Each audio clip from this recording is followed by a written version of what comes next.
Welcome to Coruzant Technologies, home of the Digital Executive Podcast. Welcome to the Digital Executive. Today's guest is Daniel Mayer. Daniel Mayer is the co-founder and CEO of BeLive, the live streaming platform helping businesses build brand awareness. BeLive empowers influencers, small to medium-sized businesses, and other content creators to harness the power of live streaming. With a global team of more than 30 people in 5 countries, the company has grown its user base ninefold under Daniel's leadership. Prior to BeLive, Daniel founded numerous other startups in web-based broadcasting and beyond. Well, good afternoon, Daniel. Welcome to the show. Good afternoon. Great meeting you. Absolutely, Daniel. You've certainly made a name for yourself as an entrepreneur over the last decade. You're currently the CEO of BeLive. Could you share with us the secret to your success?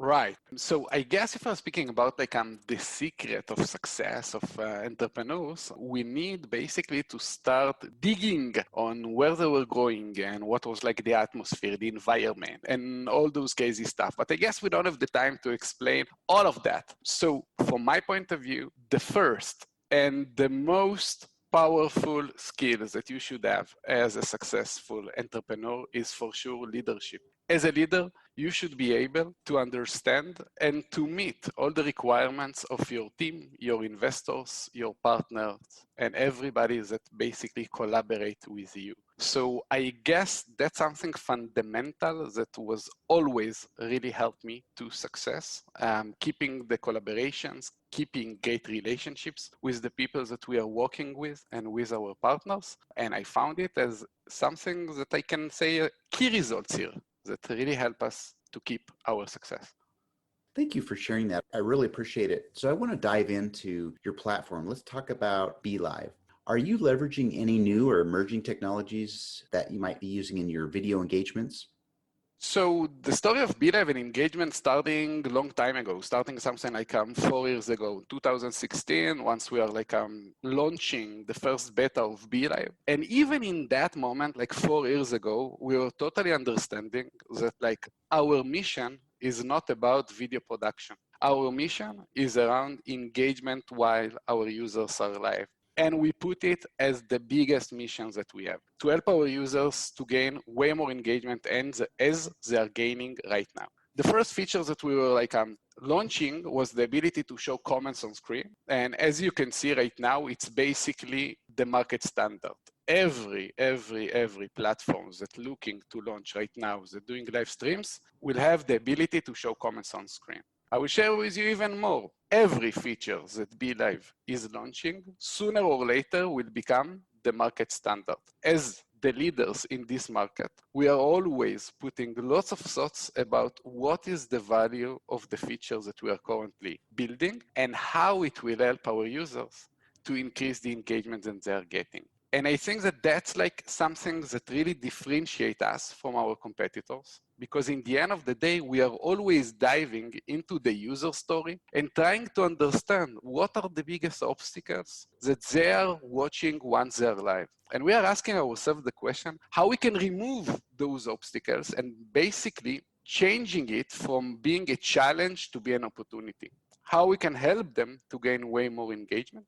In short, that's how in BeLive we are working before we are launching or even starting to plan our next features. If we are speaking about the technologies that we are using, so I can share that from the very first day of BeLive, all of our platform was built with great technologies. Our CTO is a Google X employee, and also Monday. I guess that the people that are hearing us now familiar with Monday.com, the Israeli startup, the project management startup. So Zafir, my co-founder, and BeLive CTO, was working in both companies that basically help us to keep and to bring the most greatest technologies that we can use for making sure that our platform, first of all, is stable. And then we can add on top of it whatever ability we will need to. From our architecture to the features that we are building, always we are using the best technologies that we can find out there. In some of the times, once you're like implementing a new technology or emerging technology, you will find yourself with some new challenges that related to the lack of documentation or the lack of implementation, like the people don't have the experience around it. But as entrepreneurs, for us, it's basically the normal, and we're finding it as something that helping us to grow our business. Thank you for sharing that. I appreciate that. And I think you have an amazing team that you've put together to help launch this platform that is helping people's lives.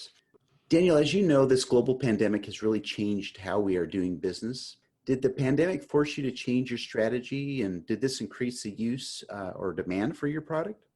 So absolutely, of course, it was increasing the demand and the usage in BeLive. We are watching more than like 3x increase in the usage. That's absolutely amazing one. Once the COVID was starting, we were taking a lot of decisions that basically help us to bring the best value and the experience as we can to our users. First of all, I will share with you like a story that's not really related to the usage of BeLive, but it's related to the humans in BeLive. As the COVID was starting, basically we took two different decisions that both of them had the same goal: to support the citizens of this world. First of all, we were donating thousands of masks to Philippines because we believe that if currently your business is doing well, you need to support the guys that their business is not doing well right now. And that was something really important for us, basically to recognize where are the countries that needed those masks and basically then to donate them. As we have a marketing manager from Philippines, we were contacting some hospitals there and being able to support them and to help them.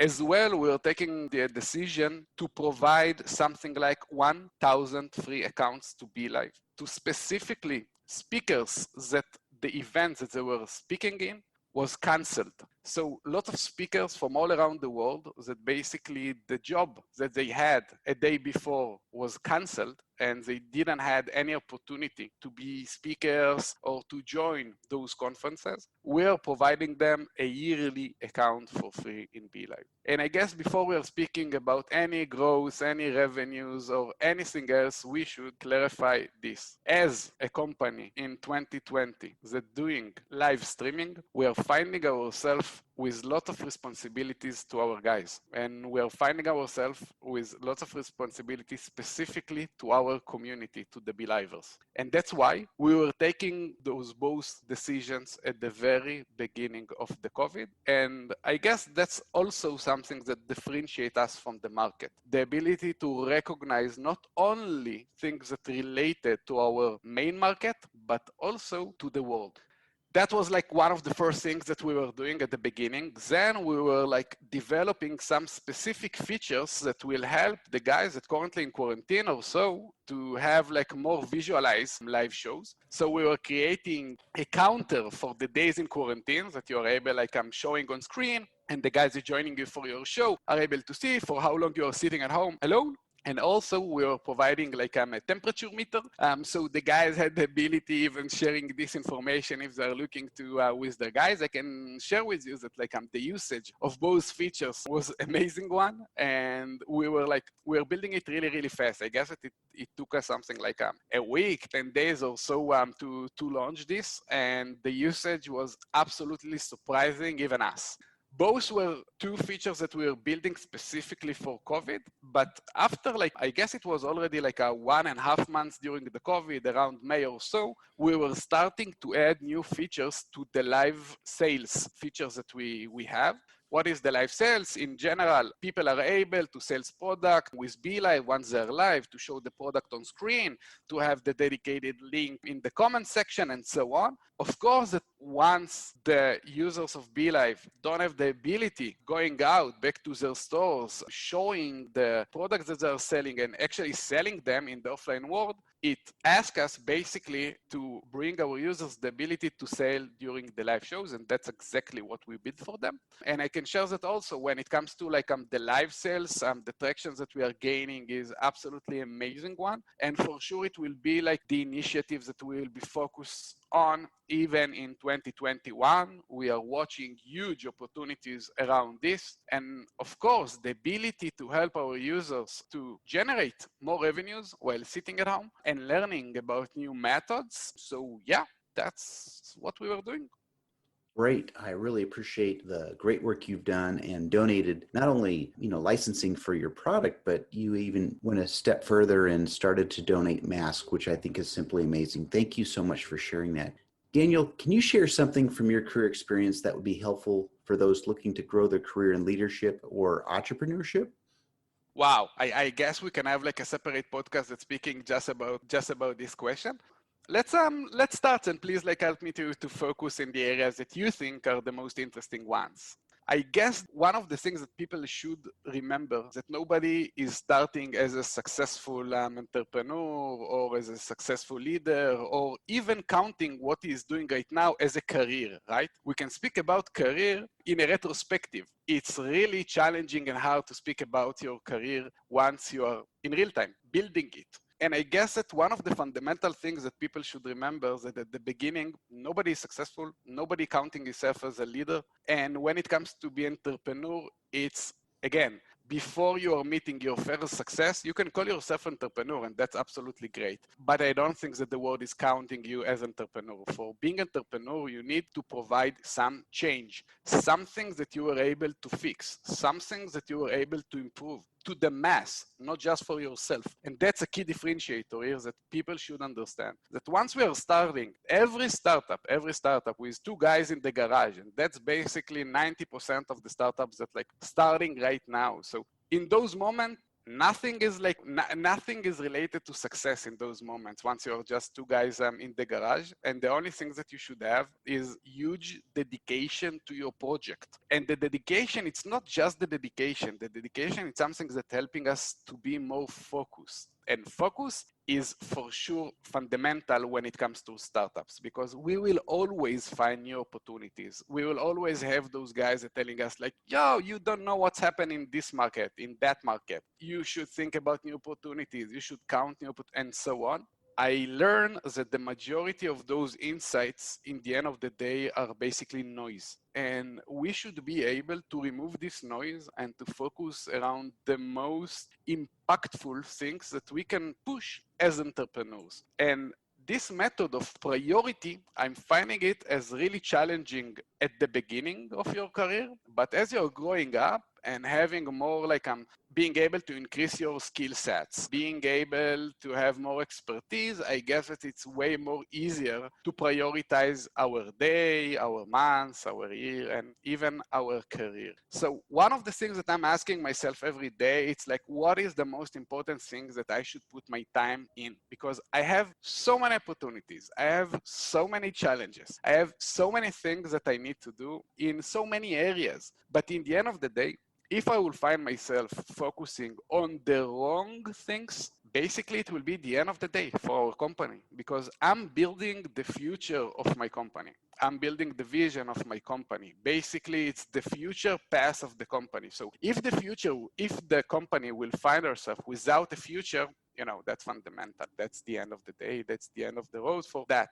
As a CEOs, we should always find new opportunities and new paths for success for our companies, and basically working 6 months or 1 year ahead of our teams. Our teams are working currently on the concurrent states of the products, on the concurrent states of our company. And basically, if we're speaking about timelines, working on 1 to 3 months in the future. That's basically what's going on in the majority of the companies that I'm familiar. The CEOs are working basically in 6 months to 1 year or even more in the future, being able to recognize the new opportunities, to start collaborating with new partners and so on. So if we find ourselves that we are not ready for like the upcoming 6 months, for the upcoming 1 year or so, yeah, that's something really challenging that we don't have the ability to compensate. So asking myself, what is the most important thing that I should put my time around today, tomorrow, yesterday, in a month from now, it's something fundamental that I will suggest our guys to start doing it by themselves. And another thing that I want to mention is, of course, the team.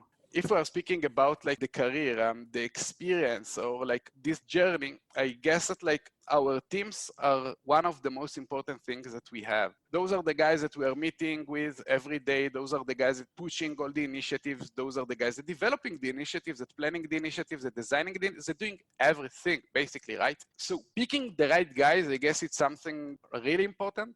Some of the people that I'm familiar with not spending enough time around this. In BeLive, I'm the last person always at interviewing people that joining our company. And for me, it's something really important.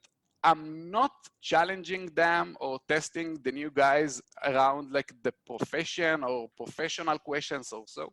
I'm here to be like a check test about the culture of those guys and if it's something that's meeting the culture of BeLive. In other words, if I recognize that those guys are able to join the A teams that I was creating a second ago. And that's something that I guess really helping us to keep the great cultures that we have in BeLive and the great atmosphere with the guys and helping them to keep dedicated and motivated to our great project. Thank you for sharing. That's super exciting how you help build that culture around BeLive. That's really something that I'm always interested in to hear how other companies are building their culture and making it a great place to work for their employees. Daniel, it was certainly my pleasure of having you on the show today, and I look forward to speaking with you real soon. Thank you so much. Bye for now.